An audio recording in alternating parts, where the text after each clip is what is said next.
Okay, so one of the best established means of testing your environment and looking for weaknesses is to wargame it. And in that, we're going to have some teams. Now, different teams have different responsibilities, and you might see how the color coding comes into play here.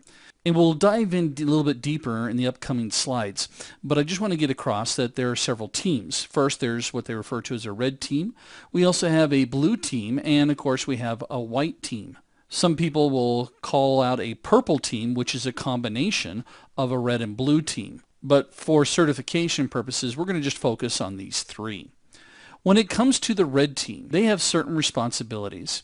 First, they are the force that is attacking you. Now, the upshot is that hopefully they are going to be white hats that are acting as black hats. So they're good guys pretending to be bad guys. Their responsibilities include the ability to simulate real-world attack using real tools or real-world tools and techniques. Typically, they should approach the attack as a black box test, meaning they have no understanding of the network, just like most attackers will have. And they're going to be very aggressive. They're trying to gain access by any means necessary. And because they're so aggressive, we've often used the phrase a tiger team as well. Now, the red team could also consist of third-party companies or a consultant contracted to perform this role. Now, the other type of team that we have is going to be our blue team.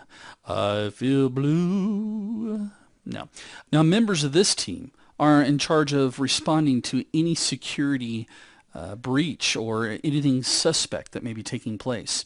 They're going to have processes and procedures that they will follow to the letter to make sure that they protect the organization. They'll be using the latest and greatest cool tools to help protect the infrastructure. Now, the one thing or the one disadvantage that they have, but this would be the case in the real world, is they have no knowledge of when the red team is attacking or from where they're attacking. And therefore, they have to be able to respond to any type of attack 24 hours a day, 7 days a week, 365 days a year. So these again are the good guys.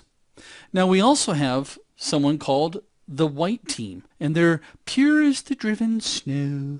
Now white teams are kind of like the military guys that control the exercise, right? Or control the environment. They are going to specify the who, the what, the where, and the when. And they also make sure that everybody understands the rules of engagement, which would include things like scope and time and everything else we've talked about so far. Now you may hear of other colors of teams, like there's a green team, which are training individuals for asset owners. Some have even argued the aspect that maybe we should be looking at a purple team, which is a symbolic relationship between the red and the blue. Because when it comes down to it, we're all on the same team trying to protect our environment. And it actually is a way of improving the security of the organization. As for me, I would prefer a Justice League team.